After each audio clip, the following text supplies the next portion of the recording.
So we continue on in Proverbs chapter 6, and we're looking to avoid immorality, realizing that immorality will wreck your life.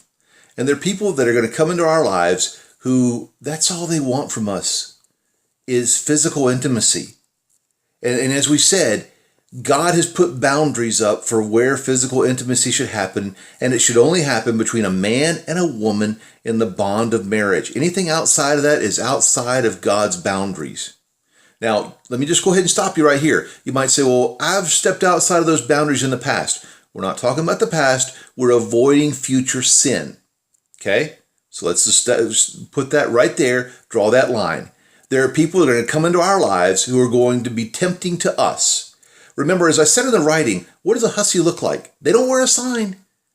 That girl or that guy that want to lead you astray, they don't wear a sign that says, hey, I'm here to wreck your life. It just doesn't happen.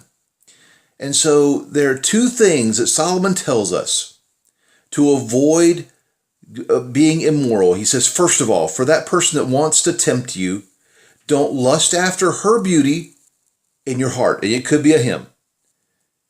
In other words, don't ponder. Sit there and go, oh man, she's just so pretty, or he's so fine. No, don't let your mind go there. And if you find your mind thinking about those kind of things, then you choose something else to think about. For me, as I said in the writing, it's baseball or football. I'll think about sports. That's kind of a happy thought place for me. Find what subjects your mind is drawn to and your mind will become captivated by.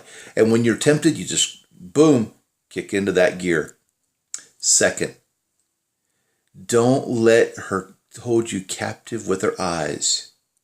So what he's saying is, don't have those flirty conversations. Don't have any kind of touch at all. In other words, what you want to do is, that person you know is trying to lead you down the wrong path, you just avoid them at all cost. You don't spend any time alone with them. You limit your conversations, and you just go away from them as much as you can. Remember this, we put out bug lights. We put a black light in them, and the bugs go around them, and the bugs get zapped. Well, if you hang around that person and flirt with that person that's just up to no good, you're going to get the same zap. And it's not a pretty picture. Let me tell you, there are people out there right now who want to do you wrong and want to do me wrong. We've got to avoid them. We've got to overcome that temptation, and the way we do it is by just not letting them enter our thought life, and the way we do it is by keeping our distance from them. Hope you enjoyed today's. Go to the link at the bottom of the page, and you can read the entire devotional. And I hope you'll share it, and I hope it will encourage you, and I hope most of all it helps you from wrecking your life with immorality. We'll see you tomorrow.